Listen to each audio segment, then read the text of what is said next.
Дисте еллар хезмәт иткән тәрәзәләр алынган, алар урынына заманча салкынны кертми торган пластик блоклар урнаштырылган, иске түбәне сүтү эшләре башланган, авыл халкы өчен бу зур вакыйга ди Кәкре атаулылар. Түбәсеннән су үтәйди, тәрәзәләреннән җилрәй, тәрәзә аралары эшлә башлаганы. Күп еллар узды бит инде, күп еллар 90-нчы елларда салынган клубыбыз инде искереп бара хәлендә. Хәзер Аллага шөкер инде шуларны күләп куйсалар, моторлап ясап, косметический ремонт ясап җибәрсәләр, гөрләтеп яшәрбез дип ышанып калабыз. Бина эчендә эшләр тагы да күләмле, 3 кешедән торган бригада идәннәрне сүтеп, яңалары өчен кирпечтән баганалар ия.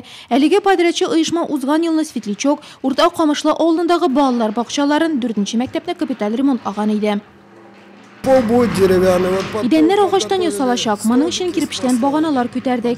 Элек идән җир белән тигезләшкән иде. Сәхнә, берничә рәт утыргычлары булачак, су, канализация ясау, фасадны җылыту һәм сайдинг белән тышлау да каралган. Яңа һәм җылы булудан тыш ремонттан соң мәдәният йорты уңайлыклары белән шәһәрдәгеләрдән бер дә ким булмаячак дип ышандыра төзүчеләр. Монда 2 санузел булачак, бу уңайлы мохит программасы таләпләре, кече мобиль төркемнәр өчен шундый бүлмә булырга тиеш. Элеккеге бина 120 кеше өчен ясалган була. Яңа мәдәният йортына йөрергә теләүчеләр күпкә артса, бар тамашачы да сыеп бетерме. Урын гына табарбыз, иң мөһиме, клубыбыз яңара ди җирлек башлыгы.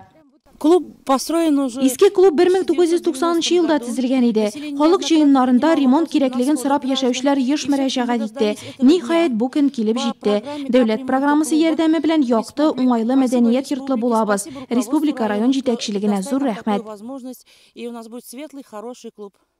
Авыл клублары республика программасы гамәлгә ашырыла башлаганнан бирле Нурлат районында унлап мәдәният учагы яңарды.